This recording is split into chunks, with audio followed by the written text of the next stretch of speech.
In this episode of the Vazquez Report, the Supreme Court handed Trump another big win. Trump ordered Pam Bondi to release the Epstein Files. Alan Dershowitz says that there's more about this case than meets the eye. We'll go over all that, see what the left and the right are saying, and then I'll give you my take on it. It's the Vazquez Report, and it's happening right now.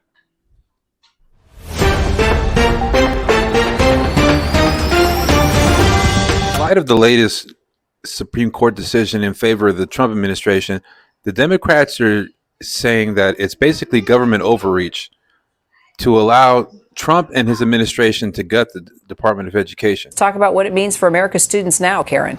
Kira, education experts and advocates are really concerned about what this ruling will mean for underrepresented and disadvantaged students all across the country. They're gutting the Department of Education's workforce, and by doing that, that means hundreds and hundreds of layoffs in departments and offices within that agency, like the Civil Rights Office, the Federal Student Aid Office, and that could mean impacts on civil protections and how you help people with their financial aid process. And this also comes as 24 states and D.C. are suing the administration over education funding that it's withholding. Yeah, this is about $6 billion in federal funding that the administration says that they're reviewing right now. That review started at the end of last month. The funding went on pause then on July 1st. But these Democratic governors and attorneys general in states across the country are suing, saying that this is just a blatant violation of how the process is supposed to work for budget issues like this. While the left sees it as a government overreach, particularly because of Trump derangement syndrome by the left,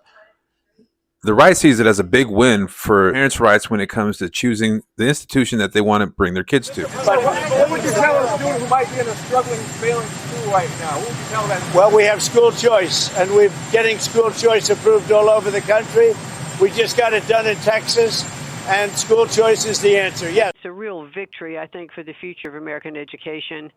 And I was so pleased with the Supreme Court's ruling today, and it just really reemphasized the fact that the president, clearly, of the United States is the head of the executive branch, and he's the one that has the ultimate authority over staffing levels, administrative organization, et cetera. Incredibly pleased that the authority was reinstated, which is back with the president and with me in this particular instance as Secretary of Education. This lifts the handcuffs off of what we've been trying to do, which really is to get education back to the states where the president believes it does belong. We had a big win with the Supreme Court on the Department of Education.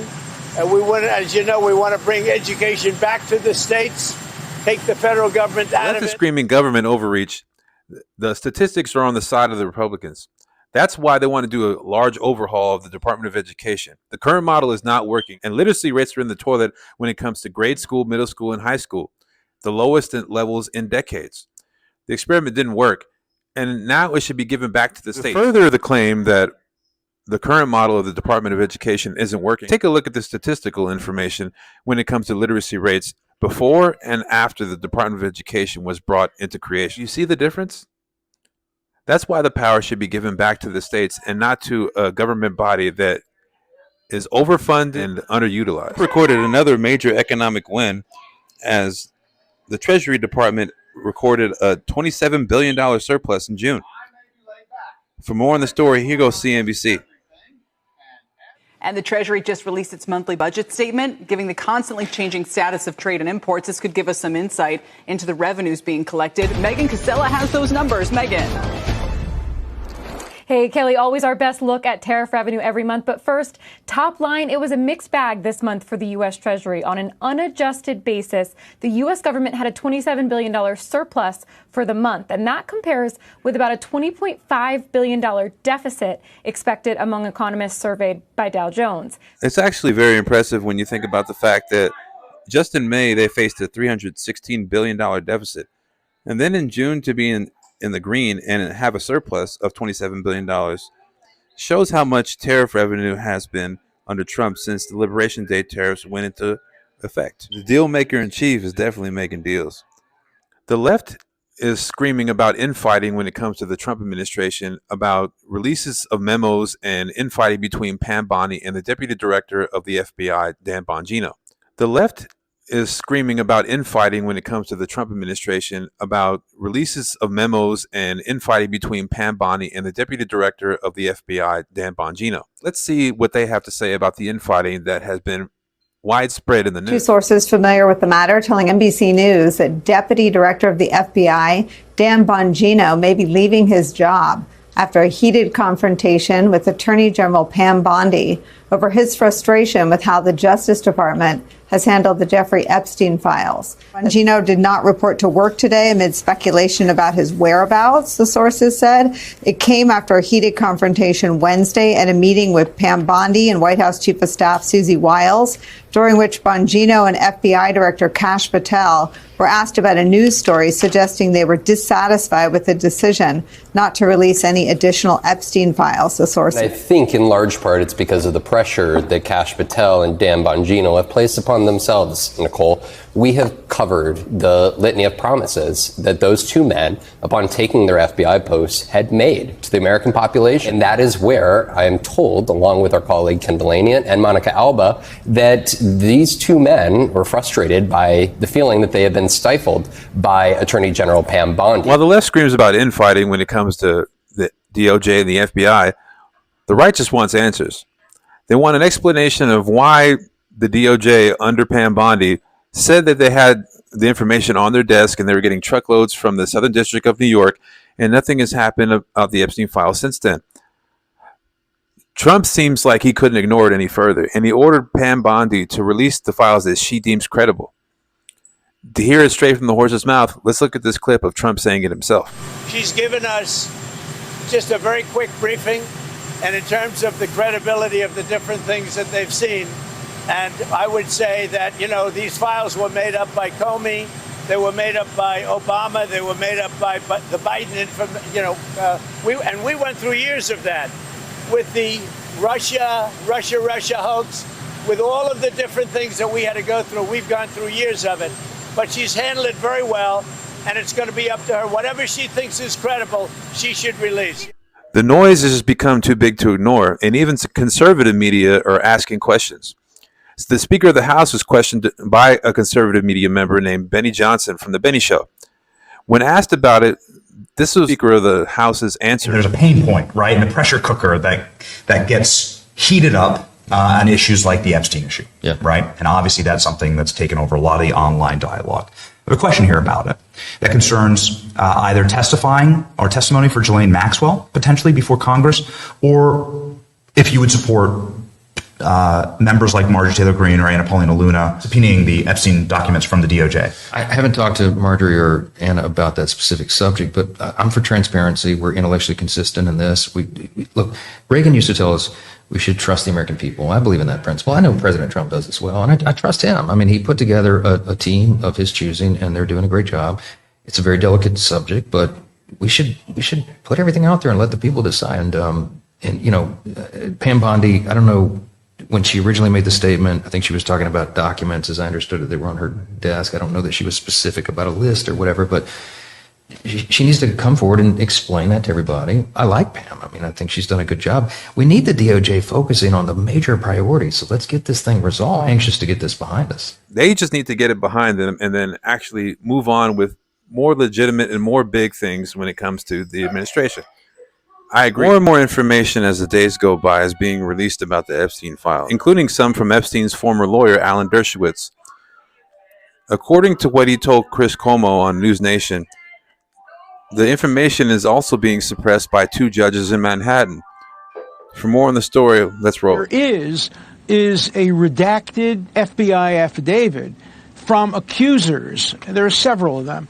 From accusers that accuse Jeffrey, that accuse various people of having improper, and that has been redacted. The names of the people accused have been blacked out. Now, of course, because I was the lawyer and I did all the investigations, I know who all these people are. I could figure out, based on everything that I saw, who Mr. X is, Mr. Y is, and Mr. Z. I can tell you right now, none of them are public figures who are currently in office. Some of them were previously in office. Some of them are dead. And the redactions could be undone if you go to court. So many of the things that are being suppressed by two judges in Manhattan, and they're doing it largely to protect the alleged accusers who are, in the view of the judges, victims. The judges have issued orders, which is why I can't disclose things I'd love to disclose, saying that you can't disclose this information. What I thought was interesting was when Dershowitz told Chris Cuomo that the names could be unredacted if they went to court. How would that be exactly?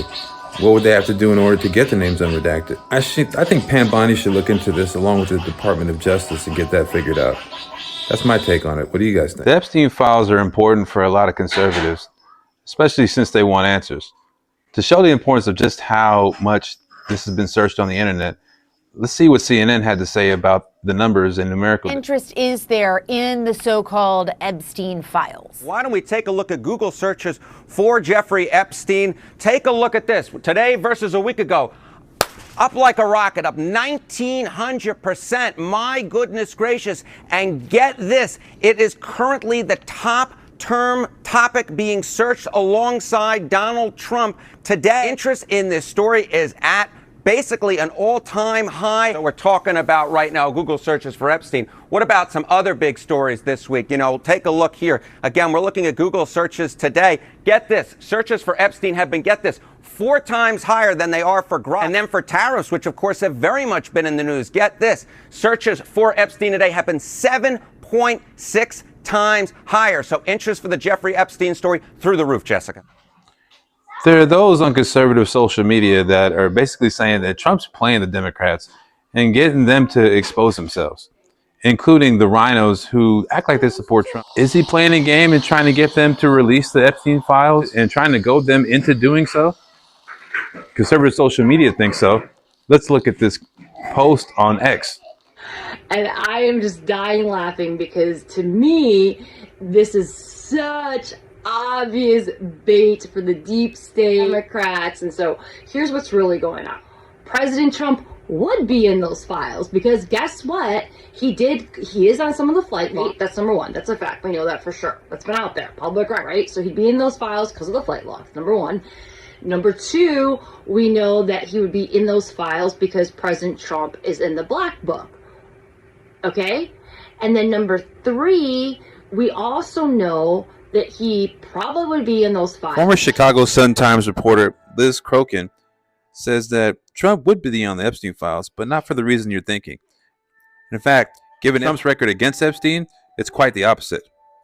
As the man that's been working behind the scenes to take Jeffrey Epstein down, as President Trump, number one, banned Jeffrey Epstein from Mar-a-Lago before his first conviction, by the way. And it's also not a secret that President Trump was the only person in Jeffrey Epstein's black book who actually helped and worked with the lawyer, Bradley Edwards, who was representing dozens and dozens of Jeffrey Epstein victims.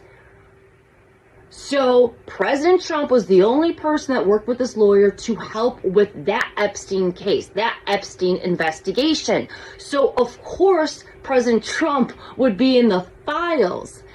That doesn't mean he's a pedophile, right? That does not mean he was in there as an accomplice. He's in those files as someone who actually was working against Jeffrey Epstein, exposing him. So what was the incentive? This was bait. What Trump were trying to do is they were trying to get the Democrats to call for the release of the Jeffrey Epstein files. And it's already worked. It's worked already beautifully. There's already Democrat verified accounts calling for the release of the Epstein files. From the author of The Art of the Deal and all the deals that Trump has made and all the basically masterclass that he's done with the tariffs, it wouldn't surprise me if he tried to pull this and try to flip the script on the Epstein files. It would be hilarious if that was actually the case, and I think it probably is. Playing into the notion that Trump goaded the Democrats into demanding the release of the Epstein files, Trump is now asking the Attorney General Pam Bondi to unseal and release all the grand jury testimony from the Epstein trial. For more on the story, let's hear what OAN had to say. President Trump is listening to public demand over the Epstein Files. Trump took to Truth Social tonight, calling on Attorney General Pam Bondi to release any relevant Epstein grand jury testimony pending court approval. He added, quote, "This scam perpetuated by the Democrats should end right now." Attorney General Pam Bondi responded by saying she's prepared to move to unseal the jury transcripts on Friday. This follows a recent Wall Street Journal article which published an alleged letter from President Trump to Jeffrey Epstein. President Trump has promised to sue the outlet over what he calls false claims. I'd love to get your perspective on this. How do you feel about the Supreme Court granting the Trump administration and President Trump a win when it comes to being able to gut the Department of Education? And the secondly, how do you feel about Trump giving some more latitude to Attorney General Pam Bondi and allowing her to release more files, or giving her the go-ahead to get the files subpoenaed in order to make them public? Let me know how you feel about these questions in the comment section below. Oh yeah, and in case you missed it, there was a big fight when it comes to how the Democrats, in particular Democratic Senator Chris Murphy, politicized the Texas floods and basically pointed the finger at Trump instead of having some sympathy and some empathy for the people that lost their lives during the Texas floods. In addition to that, there was a cannabis farm raid where over 10 children, 14 in total, were found possibly for child labor. 9 of them were unaccompanied. If you missed all of that, don't worry, because it's coming up right here.